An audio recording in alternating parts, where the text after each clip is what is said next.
Welcome to the Managing the Smart Mind podcast with your host, Coach Kramer.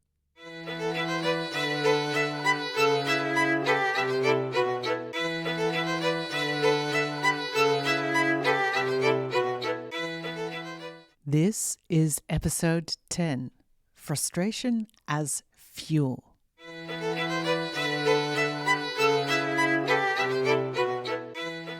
This week, we're looking at something a lot of smart people experience in their lives.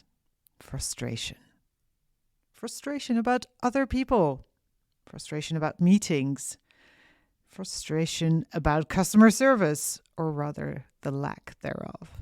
Frustration about office politics, about perceived injustices, about bureaucracy, about the way things are organized, about the lack of hours in a day.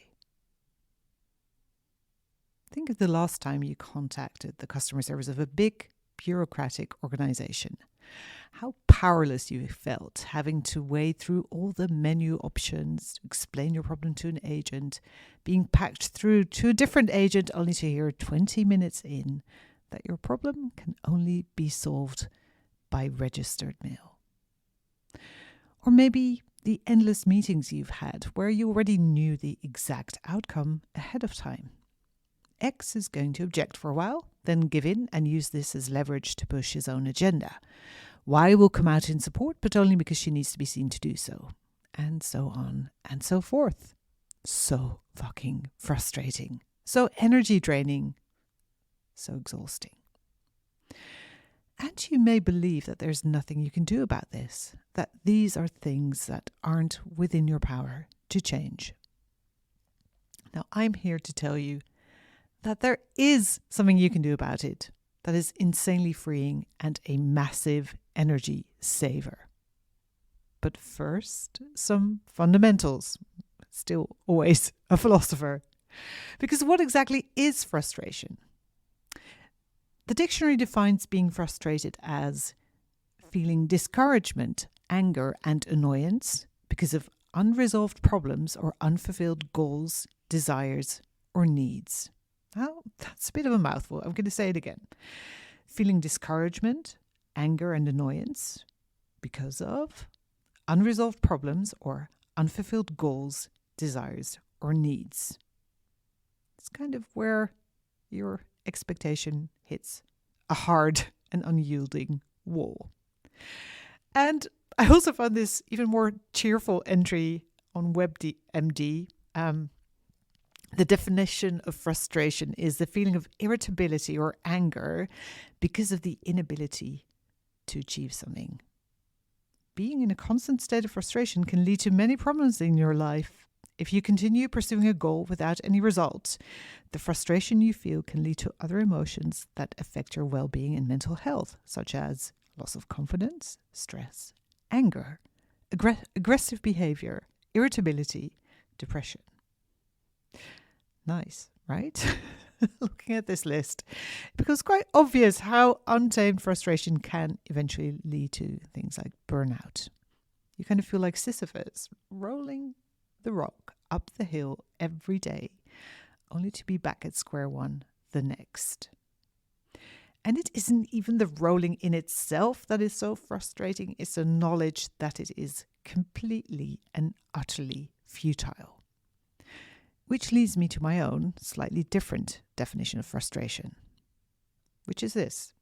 Frustration is an emotional reaction to perceived powerlessness. Let me repeat that. And yes, I have a bit of an agenda there. Frustration is not a primary emotion, but an emotional reaction to perceived powerlessness. Now, I'm not denying how utterly powerless you can feel, for example, when trying to open a bank account in a foreign country. Because usually you need an address before you open an account, but you can only rent or buy property if you have a bank account. Well, you can see how this is problematic. And there are many, many times when we are not in control of circumstances that cause our frustration. But we are in control of how we think about those circumstances. And that is where our power lies. To quote Viktor Frankl, and I'm sure you've heard this quote before, but it's massively important. Everything can be taken from a man but one thing, the last of the human freedoms, to choose one's attitude in any given set of circumstances, to choose one's own way. And you may be a bit offended if you think I'm comparing concentration camps to, battling bureaucracy, but the principle is the same, right? We perceive ourselves as completely powerless, but we can actually choose our attitude. We can choose the way we frame the circumstances. And I have to admit that as a smart human, I have a long history of being frustrated with the way things are organized in businesses, at events, even theme parks, the way people think about things, all the things. I think it is, in a way, kind of a feature of my brain that everywhere I go, I see so many ways that would massively improve effectiveness, customer experience, etc. But it can also be a bit of a bug if it ends in frustration. And the same goes for most humans with smart minds, because we see all that potential, all the ways in which things could be improved. Now, if this is you, this can play out in two ways. You can, whether it's consciously or not, decide that this is insufferable. You are surrounded by idiots. This is not the way to run a business, a theme park, or a PTA. In other words, you can get incredibly frustrated and then exhaust yourself by repeating over and over in your mind how stupid everything is. And believe me, I've been there. And when put like that, it doesn't really seem like such a great choice, does it? Yet a lot of people do go down this path. They get really mad and they change nothing. And that's probably because they're not aware of the other option they do have. Reframing their thoughts and using their frustration in a positive way. So what does a more constructive way of looking at frustration look like? Well, sometimes frustration is simply a reminder that you need to make a decision. I've already done 2 podcasts on that, so maybe you need to refer to those too. For example, sometimes you need to decide whether this thing that bugs you so much is worth your precious energy. You want to pick your battles. You want to actively decide or redecide what organizations or things you give your time and energy to. Do you really want to get that £10 refund that you're entitled to if it's going to cost you at least 3 times that amount when it comes to time energy cost? Or if being on the board of that local charity drives you completely nuts, then both you and the charity are probably better off with you just donating some cash. And if you're very frustrated at work, you want to decide which one it's going to be. Are you going to, at least for the time being, accept the things you don't like?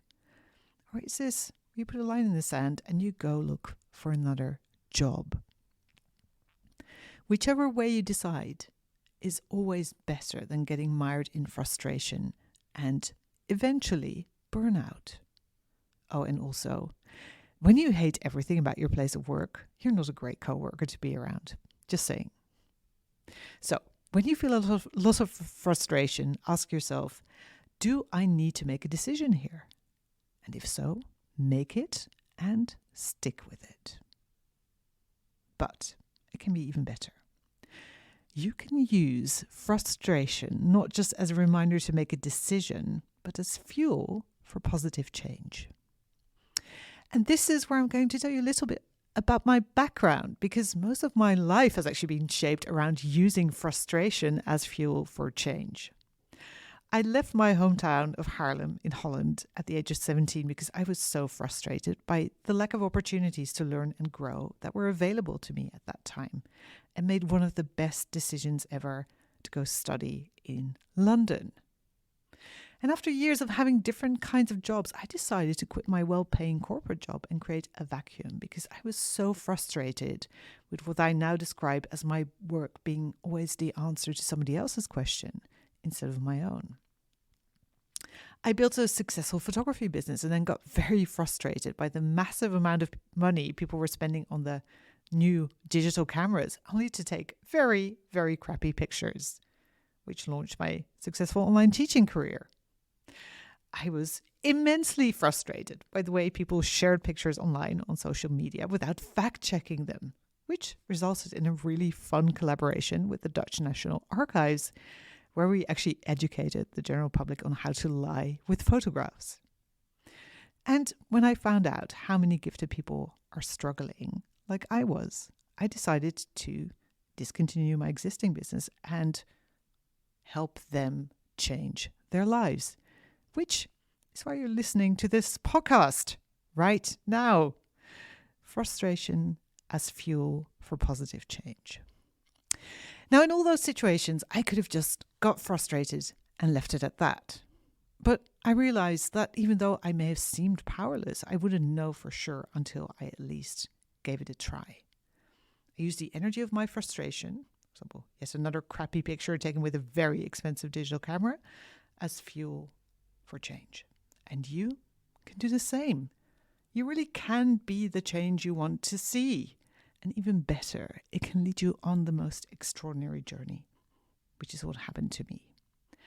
By following my frustration, I got to work with collaborative partners so fun I couldn't have dreamt it up to begin with, like getting to create a selfie course with Museum the Mauritshuis around an exhibition of 17th century portraiture. So much fun. You can too, but you have to be willing to step out of your perceived powerlessness right now. So here is what you can do. Make a list of at least 10 things that massively frustrate you. These could be anything. The local council parking policy, the amount of reporting you have to do for your project, unequal distribution of wealth, a lack of public toilets for women, ocean plastic. Whatever it is that ticks you off, put it on the list. And then go through the following questions for all of these. Is it possible to change the thing that frustrates you? If your answer is no, at least not right now, then ask yourself, how can I step out of my perceived powerlessness? How can I reframe the situation in a way that serves me? For example, instead of thinking, this company is run by complete morons, try something like, this doesn't make sense to me, and that's okay. Or different people, different brains, different ways of doing things. Now note that this is not where you simply lie to yourself and say, oh, I love this. This is amazing. This is beautiful. Your brain won't buy that shit. It needs to be a different perspective that you can also buy into without a lot of effort. Okay.